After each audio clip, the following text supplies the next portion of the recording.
Hello student, I am Ankita Sahu, your teacher.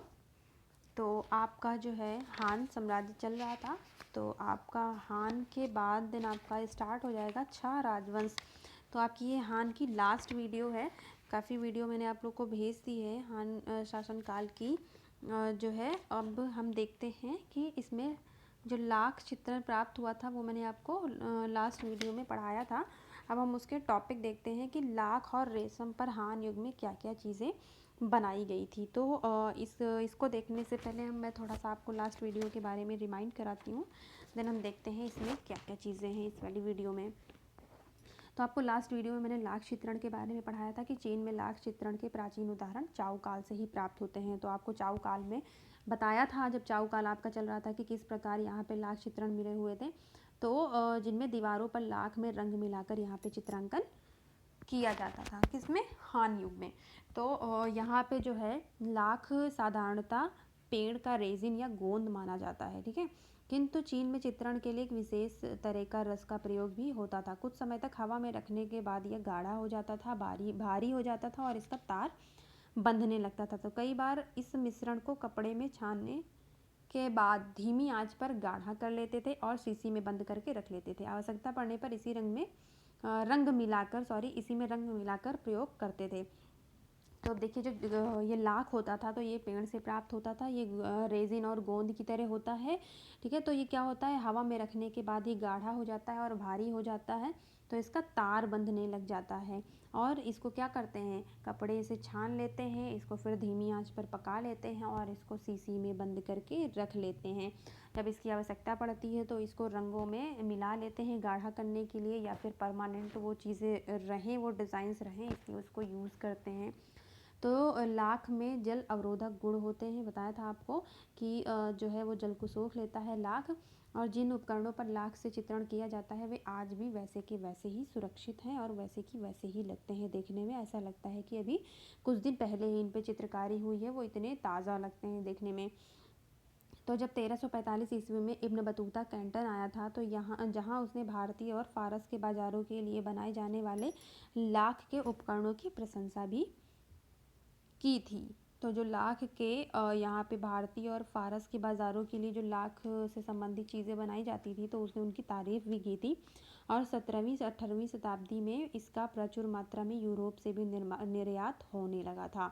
हान युग में लाख चित्रण लकड़ी के उपकरणों पर, सूती कपड़े पर, रेशमी कपड़ों पर और चमड़े की वस्तुओं पर किया जाता था।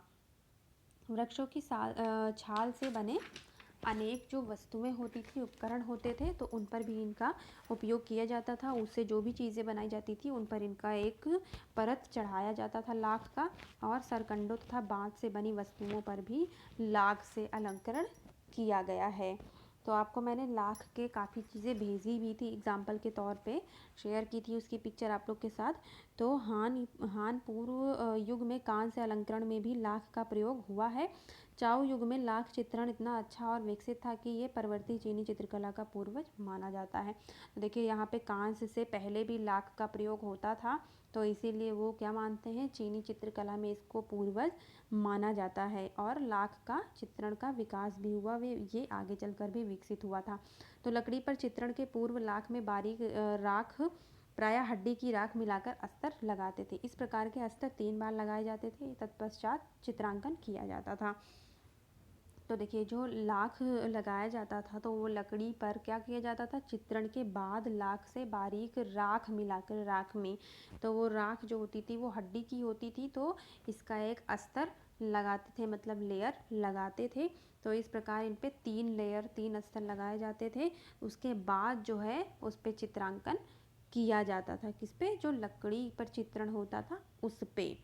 तो बाकी देखते हैं इसमें क्या था कि कुछ ऐसे हल्के और मूल्यवान पात्र भी मिले हैं जिनमें सूती कपड़ों को ही पात्र का आकार देकर लाख से सुरक्षित एवं चित्रित कर दिया गया है।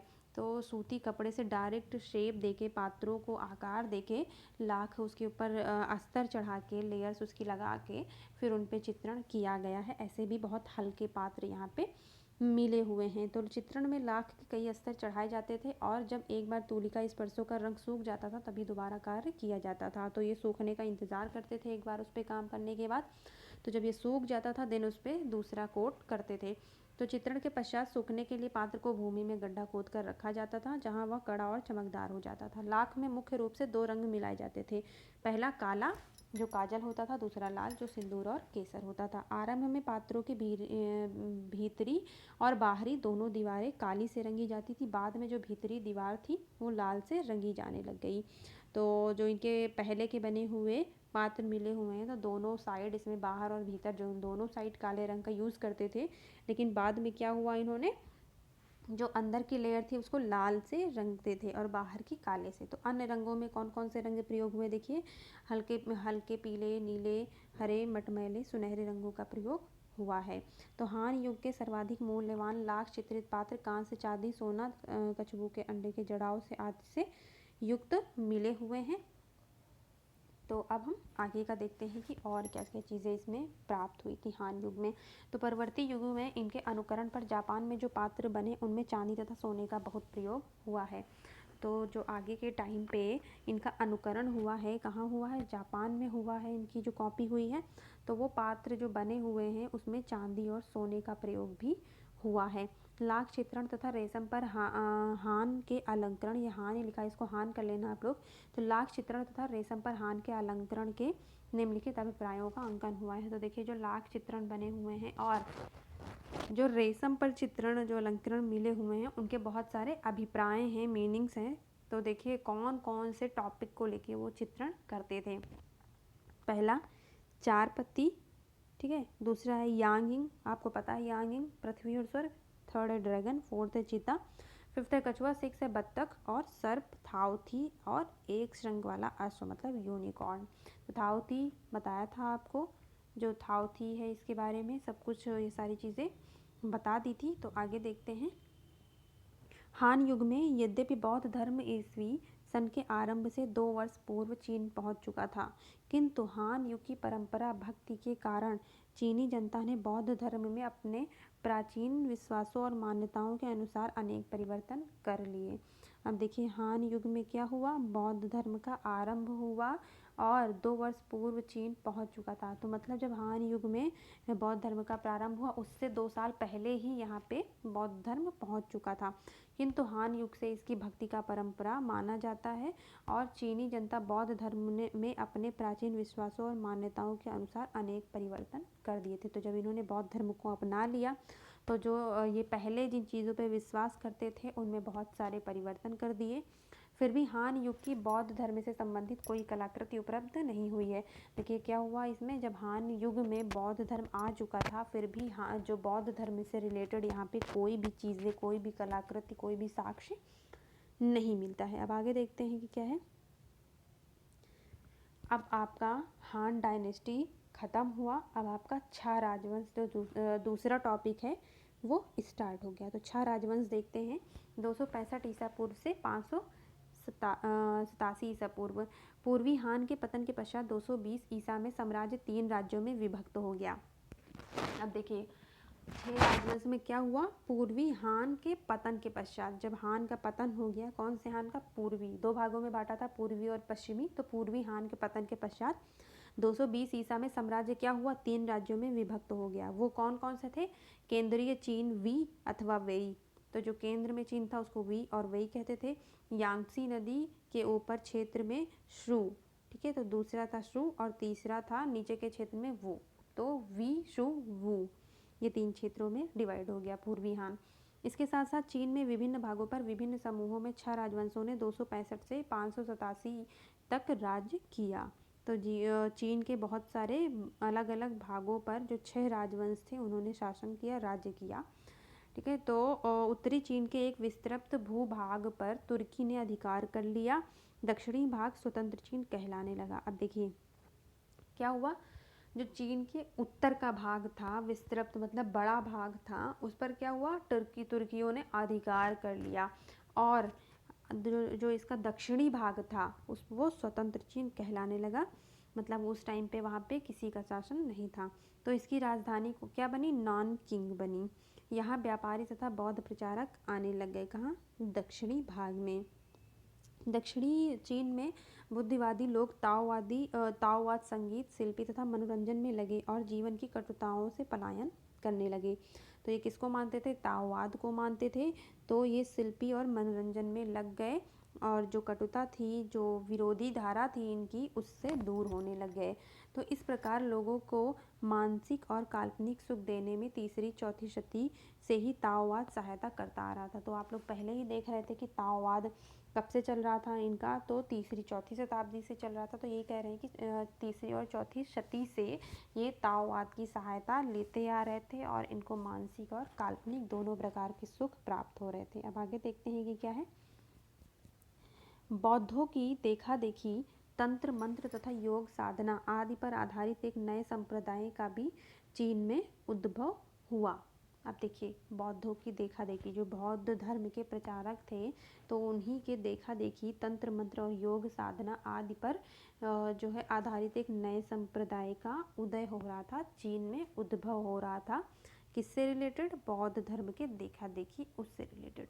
शासन की उथल पुथल तथा कठोर कन्फ्यूशसवादी आचार संहिता आज से उब कर इस युग के लोग ने चित्रकार तथा कवि कल्पना लोग में विचरण करने लगे।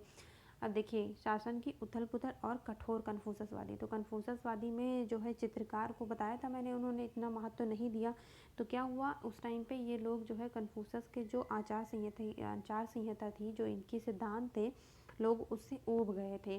तो उन्होंने क्या किया? चित्रकार और कवि कल्पना में विचरण करने लगे, मतलब अपनी तरह उन्होंने चित्रों को और जो कल्पनाएं थी वो करने लग गए।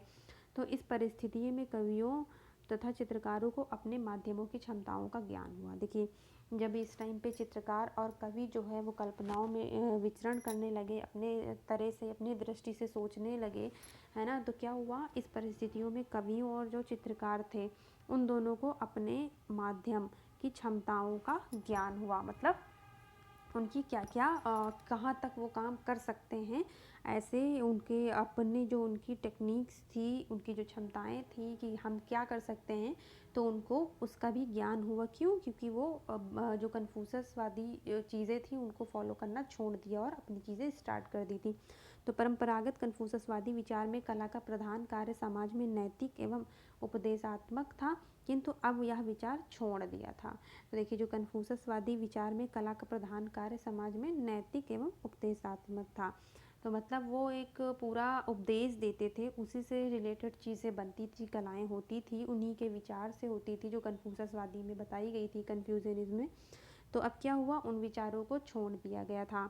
कुवेई तथा चिन युग के कलाकारों की आलोचना में प्रसिद्ध चित्रकार कुखाईचा ने भी इसका आधार लिया तथा इसी को व्यवस्थित रूप से ज़ीहो ने प्रस्तुत किया। अब देखिए, जो वेई बताया था आपको स्टार्टिंग में, वेई वांगविंग ये चित्रकार थे, तो वेई चिन युग के कलाकार जो थे, उनकी आलोचना में, तो उनको क्रिटिसाइज़ किया गया। तो उनकी आलोचना में जो है एक प्रसिद्ध चित्रकार आए, तो उन दोनों से जो कंपैरिजन किया जाता है, तो वो कुखाईचा को किया जाता है। ये यहाँ का प्रसिद्ध चित्रकार है, 6 राजवंश का कुखाईचा। तो इन्होंने उन्हीं चीज़ों को आधार माना और जो कुखाईचा था उसको आधार मानकर व्यवस्थित रूप में जो इन्होंने प्रस्तुत किया, वो ज़ीहो थे। तो ज़ीहो आपके बहुत फेमस आर्टिस्ट हैं, तो ये आपको आगे पढ़ने को भी मिलेंगे। ज़ीहो के बारे में पूरी डिटेल हम लोग पढ़ेंगे, 6 राजवंश के बारे में, कि ये जो है कितने प्रसिद्ध आर्टिस्ट थे। तो आपको इस वीडियो से रिलेटेड अगर कोई भी चीज़ नहीं समझ में आई हो और हान युग से रिलेटेड या फिर जो आपका 6 राजवंश स्टार्ट हो गया है उससे रिलेटेड, तो आप मुझसे पूछ सकते हैं या फिर जूम मीटिंग में मेरे साथ डिस्कस कर सकते हैं। Thank you.